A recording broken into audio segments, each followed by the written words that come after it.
नमस्कार दोस्तों, हमारी आज की कहानी है समय का पलटवार। कविता अपने घर की सबसे बड़ी और समझदार बेटी थी, लेकिन उसका सांवलापन उसके लिए दिन पर दिन अभिशाप बनता जा रहा था, क्योंकि उसके छोटे भाई बहन दोनों की शादी हो चुकी थी। लेकिन कविता का सांवला रंग होने की वजह से उसे कोई भी पसंद ही नहीं कर रहा था। इसीलिए उसके माँ बाप को भी अब उसकी चिंता सताने लगी थी। आज फिर उसे देखने लड़के वाले आ रहे थे, तो उसकी माँ उसके लिए लाल रंग के सलवार सूट लेकर आई और बोली, बेटी, इन्हें पहनकर ही उनके सामने आना और थोड़ा ढंग से तैयार होकर आना। कविता ने कहा, माँ, मुझे क्यों आप हर बार अपनी बेइज्जती करवाने के लिए लड़के वालों के सामने भेज देती हो? उसकी माँ ने कहा कि बेटी, तुझे घर में बिठाकर भी तो नहीं रख सकती ना। एक तो तेरी भाभी हमें हर वक्त ताने सुनाती रहती है, और फिर तेरी उम्र भी तो निकलती जा रही है। लेकिन माँ, लेकिन वेकिन कुछ नहीं। मैंने कहा ना, तो बस चुपचाप तैयार होकर बाहर आ जाना।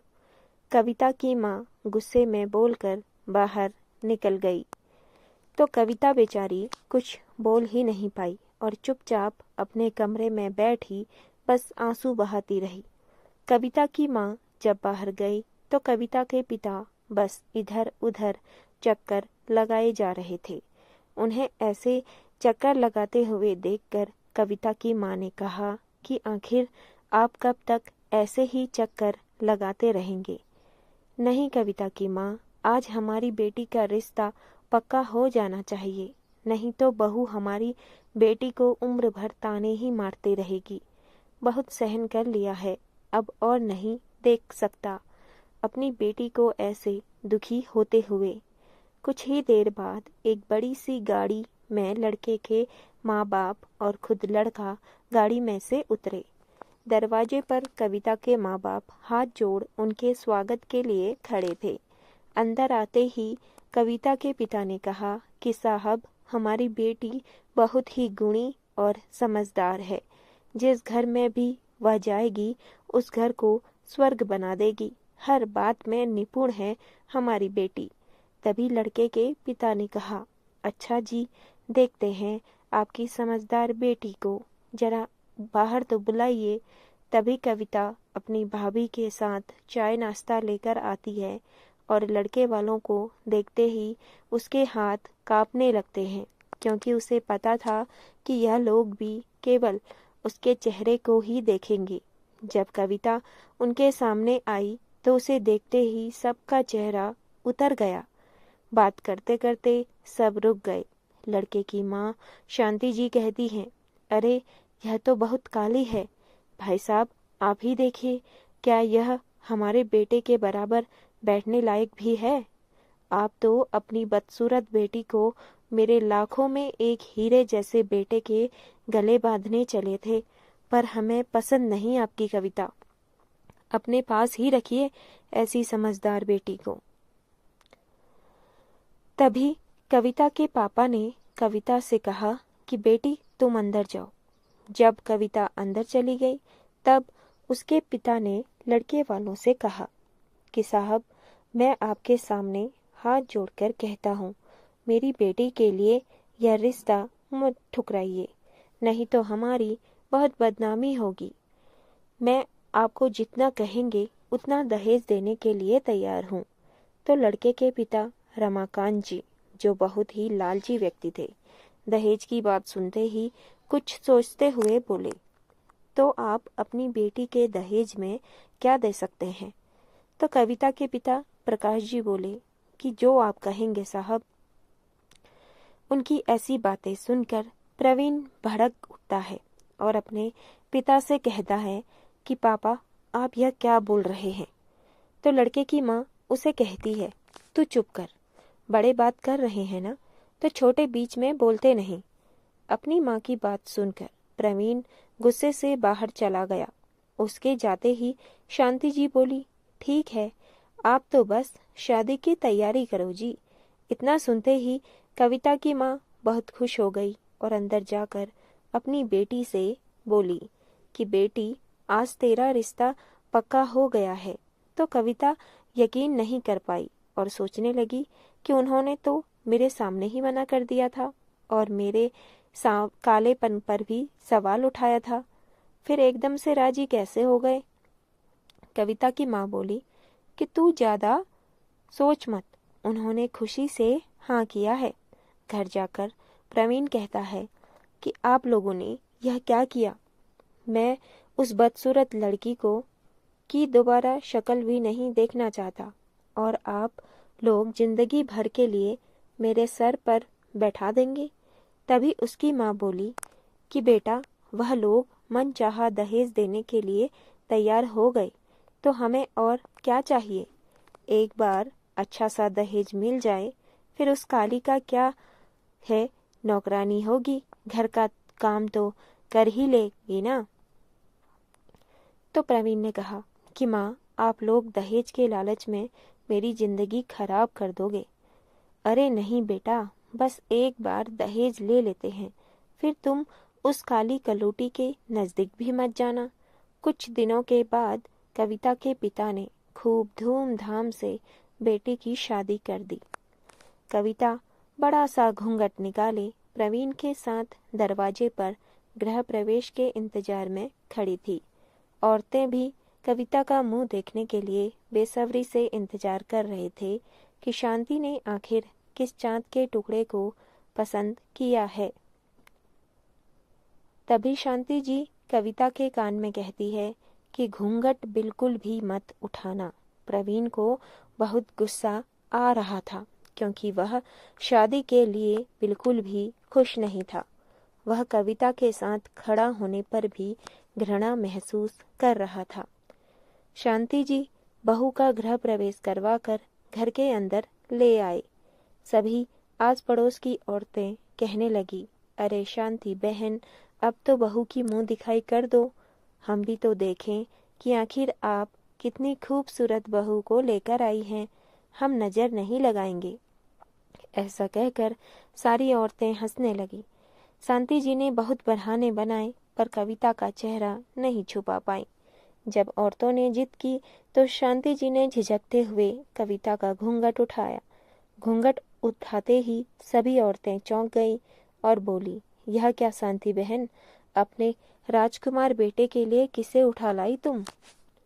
औरतों की यह बातें प्रवीण को बहुत ही शर्मिंदा कर रहे थे। रात को जब कविता कमरे में आई तो प्रवीण गुस्से में लाल पीला होकर बेड पर बैठा था। कविता जैसे ही बेड पर बैठने लगी तो प्रवीण ने उसे धक्का देते हुए कहा कि तेरी हिम्मत कैसे हुई मेरे बराबर में बैठने की, तेरी औकात जमीन पर ही है और आज से तू वहीं सोएगी, मेरे पास आने की कोशिश भी मत करना। तभी कविता रोते हुए बोली, तो शादी ही क्यों की आपने, चुप कर काली कल्लूटी, बाहर इतनी बेइज्जती करवा कर भी मन नहीं भरा क्या तुम्हारा। प्रवीण चिल्ला कर बोला और बेड पर सो गया। कविता वहीं नीचे रोते रोते सो गई। सुबह उठकर फ्रेश होकर किचन में गई और प्रवीण के लिए चाय बनाकर डरी सहमी सी चाय का कप लेकर कमरे में आई और प्रवीण को जगाने लगी। प्रवीण जी, आपके लिए चाय लाई हूँ, उठ जाइए। प्रवीण आंखें मसलते हुए उठा और कविता को सामने खड़ा देखा तो आंखें गुस्से से लाल हो गईं। कविता फिर धीमे स्वर में बोली, प्रवीण जी चाय पी लीजिए। तो प्रवीण ने चाय का कप उस हाथ से छीनकर उसी के हाथ पर डाल दिया।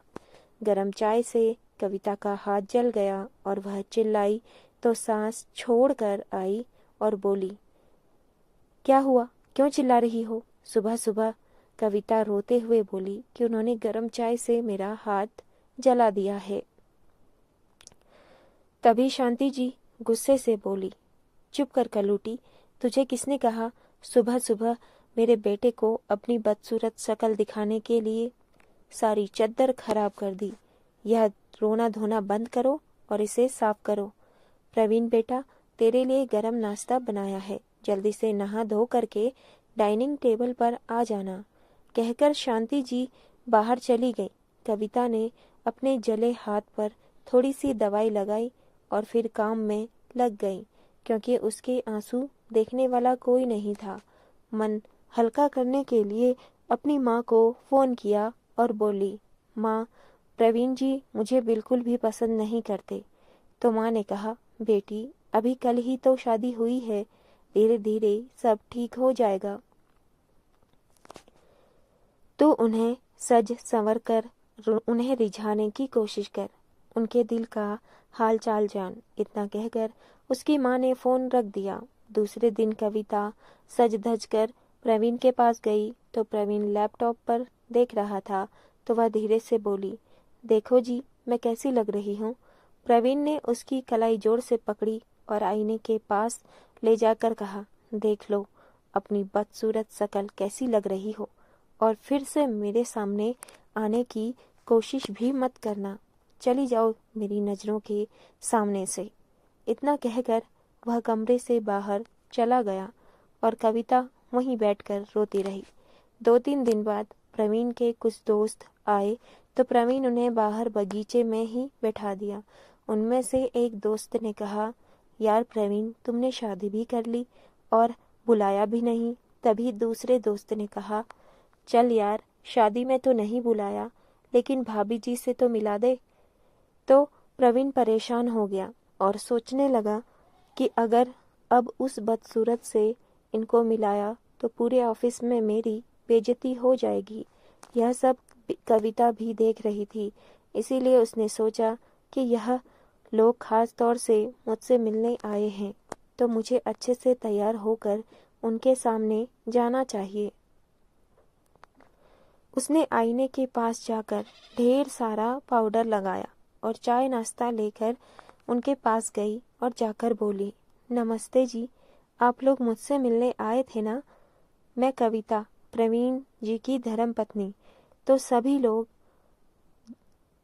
प्रवीण से बोले, अरे प्रवीण यह कौन है? तो प्रवीण ने कुछ शर्मिंदगी से कहा कि हाँ यही मेरी पत्नी है। यह सुनकर सारे दोस्त जोर जोर से हंसते हुए बोले, तभी तुमने शादी में नहीं बुलाया ना? कहाँ से उठा लाए इसे? कुछ ज़्यादा ही सुंदर है भाभी जी तो। तभी प्रवीण ने तेज आवाज़ से कविता से कहा कि अब मेरा मुंह क्या देख रही हो, जाओ यहाँ से। कविता सभी को आश्चर्य से देख रही थी कि इतने पढ़े लिखे लोग होकर भी सब सुंदरता को ही महत्व देते हैं। क्या मन की सुंदरता कोई मायने नहीं रखती? रोती हुई अंदर चली गई। रात को प्रवीण शराब पीकर घर लौटा तो शराब के नशे में वह कविता के नज़दीक आ गया। सुबह जब प्रवीण की आंखें खुली तो सविता बेड पर बैठी थी। उसे बेड पर देखते ही प्रवीण ने उसे धक्का दिया और कहा, दूर हटो यहाँ से। तो कविता बोली, लेकिन रात को आपने शराब के नशे में। उसकी बात पूरी होने से पहले ही प्रवीण बोला, रात गई बात गई, अब अपना मुंह बंद करो, समझी? कुछ दिनों बाद कविता की माँ का फ़ोन आया तो शांति जी कविता के पास ही आकर बोली, अपनी माँ को कहो कि कुछ रुपयों की ज़रूरत है तो भेज देंगे।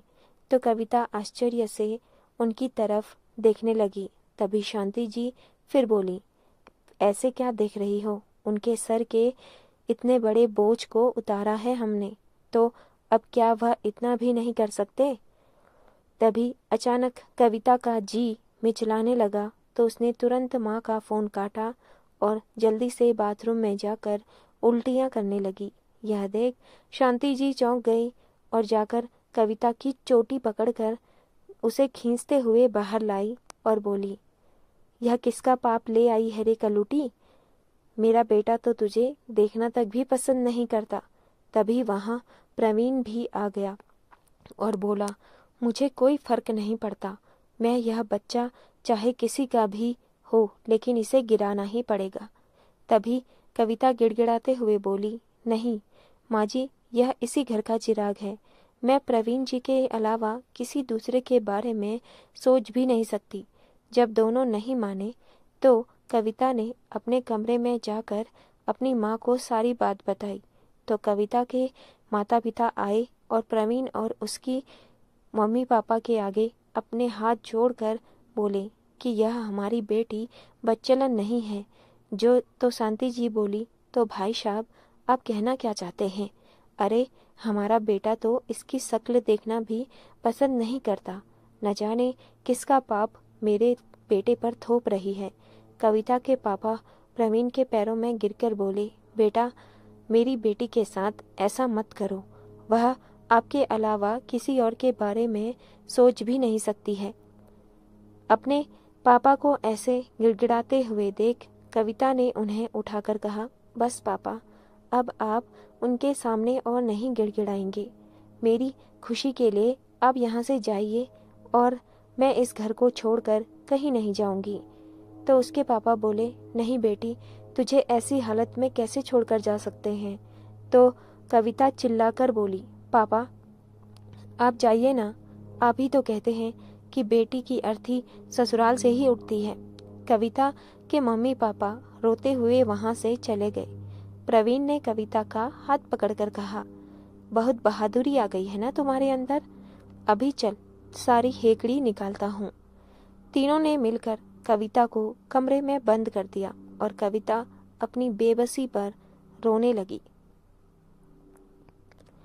प्रवीण के लिए दूसरा रिश्ता तो मिल गया, लेकिन उन लोगों ने पहले रिश्ते के बारे में पूछा तो प्रवीण के माता पिता ने कहा कि हमारी पहली बहू बहुत ही बच्चन थी, इसीलिए उसे प्रवीण ने छोड़ दिया और दूसरी शादी हम कोर्ट में ही करेंगे।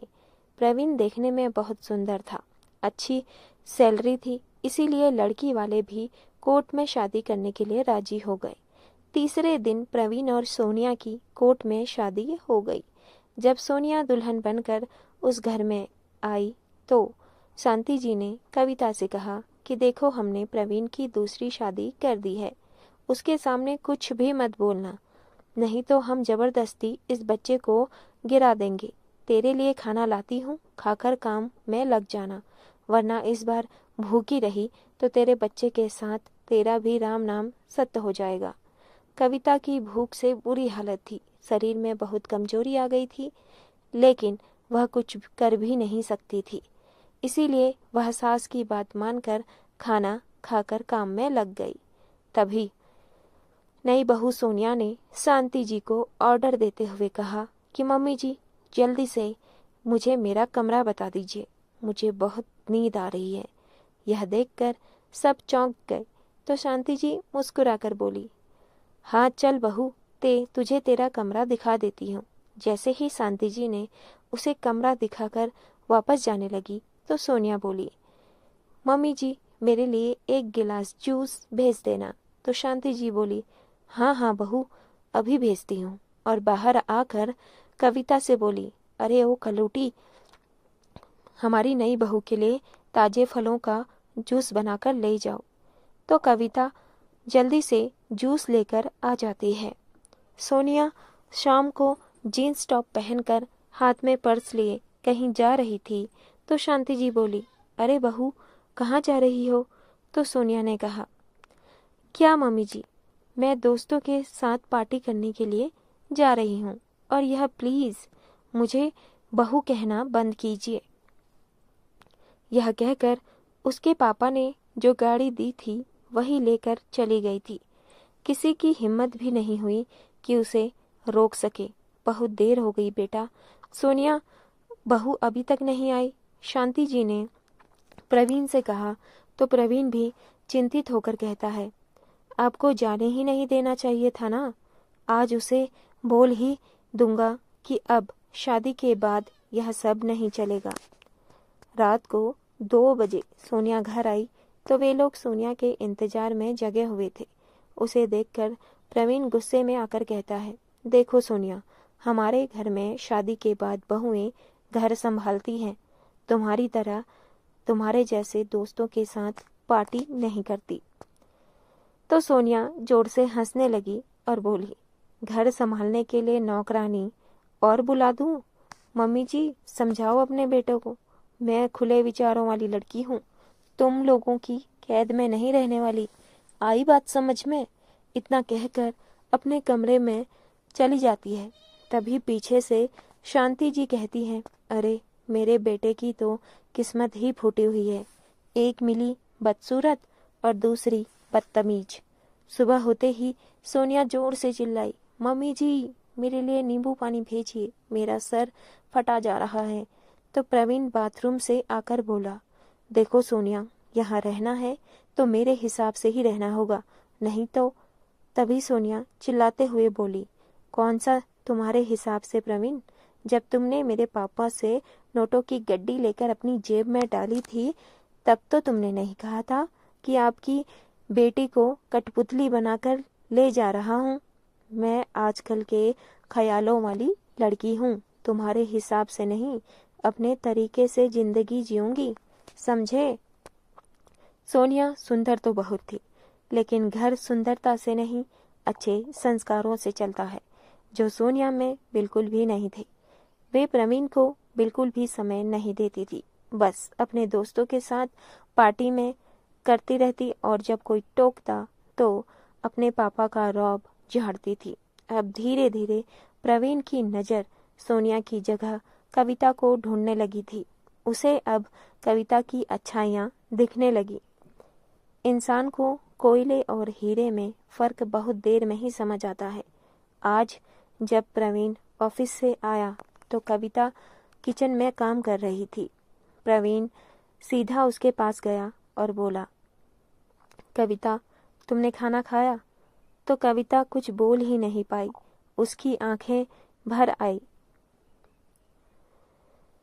जहां सोनिया को किसी के बारे में कोई फिक्र नहीं थी, वहीं कविता के भरोसे पूरा घर चल रहा था। एक दिन शांति जी की तबीयत बहुत खराब हो गई। बुखार से पूरा शरीर कांपने लगा। जब कविता कमरे में झाड़ू लगाने गई तो उसने देखा कि शांति जी को बहुत तेज बुखार है, तो वह सारा काम छोड़कर पहले उनके लिए दवाई लाई, फिर ठंडे पानी की पट्टी उनके सर पर रखने लगी। तभी सोनिया चिल्लाती हुई अपनी सास के पास आई और बोली, मम्मी जी, मैंने आपको कितनी बार आवाज़ लगाई, मेरे लिए नींबू पानी लाइए, मेरा सर फटा जा रहा है। इतनी देर में वहाँ प्रवीण और उसके पिता आ जाते हैं। प्रवीण सोनिया को एक थप्पड़ जड़ देता है। तुम्हारी हिम्मत कैसे हुई मेरी माँ से ऐसे बोलने की? तभी सोनिया चिल्लाते हुए बोली, अब तुम सबको इस थप्पड़ का हिसाब देना होगा। शांति जी की आंखों से आंसू बहने लगे। सोनिया रोते हुए कमरे में चली गई। थोड़ी ही देर में सोनिया के पापा पुलिस लेकर आ गए और बोले, इंस्पेक्टर साहब, अंदर कर दो इन सबको, मेरी बेटी को दहेज के लिए परेशान करते हैं और उसकी मारपीट भी करते हैं। तो प्रवीण के पिता बोले, नहीं साहब, यह झूठ है, हमने तो सोनिया बेटी की हर फरमाइश पूरी की, किसी बात पर भी कभी रोक नहीं लगाई। तभी शांति जी कविता का सहारा लेकर बाहर आई और बोली, यह क्या बोल रहे हो समधी जी? आपकी बेटी को सर आंखों पर रखा, उसका यह सिला मिला हमें? और कविता की तरफ देखकर बोली, जिसको हमारी शिकायत करनी थी उसने तो कभी एक शब्द भी नहीं कहा, बस चुपचाप सहती रही। कहते हुए शांति जी की आंखें भर आई।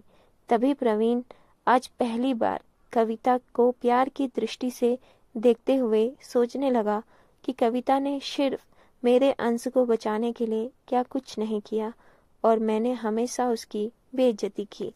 भगवान, बस एक मौका मिल जाए अपनी सारी गलती फिर से सुधारने का।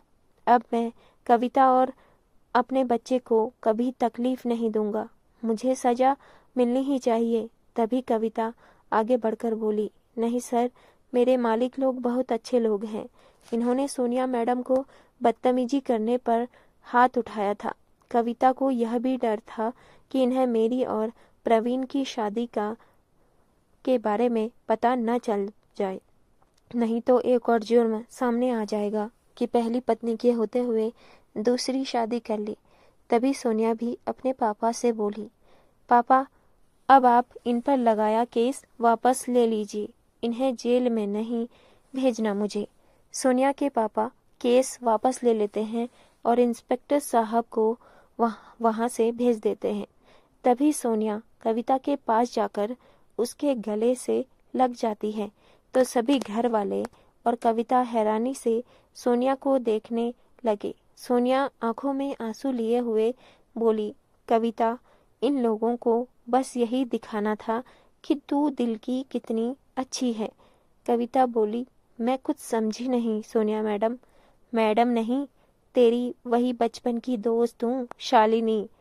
तभी कविता बोली, शालिनी जो बचपन में अमेरिका चली गई थी? उसके जाने के बाद मेरी कभी कोई दोस्त ही नहीं बनी। तभी सोनिया बोली, हाँ, मैं वही शालिनी जो बचपन में ही तुझे काली कलूटी बोलने वालों के दांत खट्टे कर देती थी। तभी कविता चौंकते हुए बोली, तू और प्रवीण जी से शादी? अरे कविता, मुझे पूरी बात तो बताने दे। तू चिंता मत कर, तेरे पति ने मुझे छुआ तक नहीं है।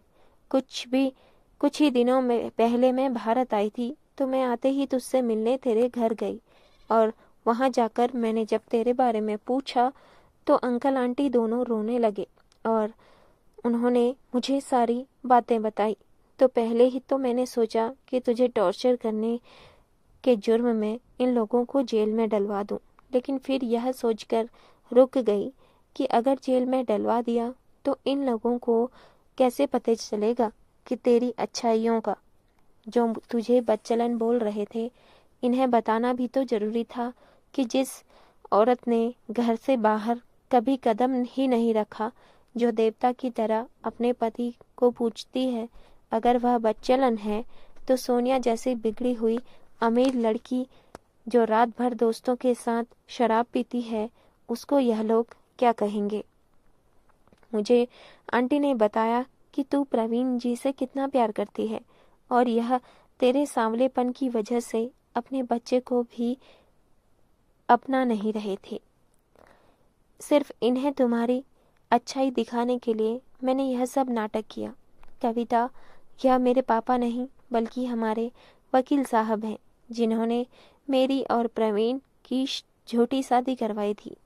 जब इस शादी की पहली रात को तुझे यूं तड़पते हुए देखा तो मुझे बहुत बुरा लगा। सोचा यह नाटक अभी रोक दूं, पर तुझे तेरा हक भी तो दिलाना था। इसीलिए उस रात को मैं दोस्तों के साथ पार्टी बनाने का बहाना कर लेकर बाहर चली गई थी, ताकि तुझे बुरा ना लगे। तभी प्रवीण सोनिया के पास आकर बोला कि सोनिया, तुम्हें सोनिया कहूँ या शालिनी, यह तो मुझे समझ नहीं आ रहा, लेकिन तुमने सच में हम सब की आंखें खोल दी। तुम्हारे इस नाटक के बाद ही हम सबको कविता की अच्छाइयाँ नजर आई हैं।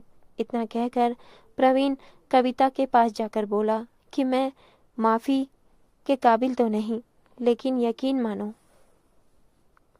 कविता, मुझे एहसास हो गया है कि अच्छी सुंदरता के साथ अच्छे गुण भी होने चाहिए। अगर गुण हो तो सुंदरता कोई मायने नहीं रखती।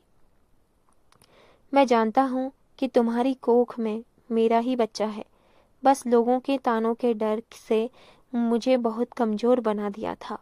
तभी शालिनी शांति जी के दिए हुए गहने उनके हाथों में थमाते हुए बोली कि अब समझ में आ गया कि घर दहेज और सुंदरता से नहीं, बल्कि गुणवान और संस्कारी बहू से चलता है।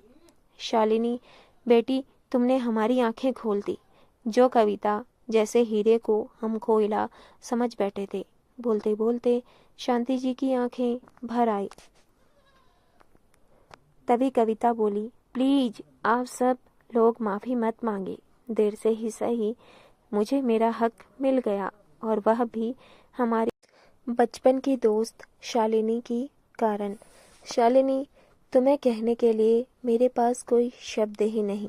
तभी शालिनी बोली, बस कर यार, दोस्ती में सब चलता है। इतना कहकर शालिनी अपने घर चली गई।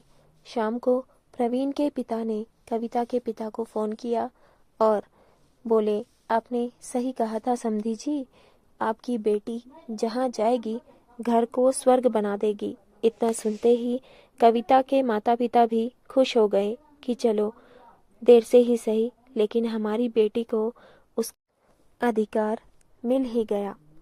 तो दोस्तों, आपको हमारी कहानी कैसी लगी कमेंट करके ज़रूर बताएं। कहानी अच्छी लगी हो तो प्लीज़ वीडियो को लाइक करें, शेयर करें और हमारे चैनल पर नए हैं तो प्लीज़ हमारे चैनल को सब्सक्राइब करना मत भूलें। मिलते हैं अगली कहानी में, तब तक के लिए धन्यवाद।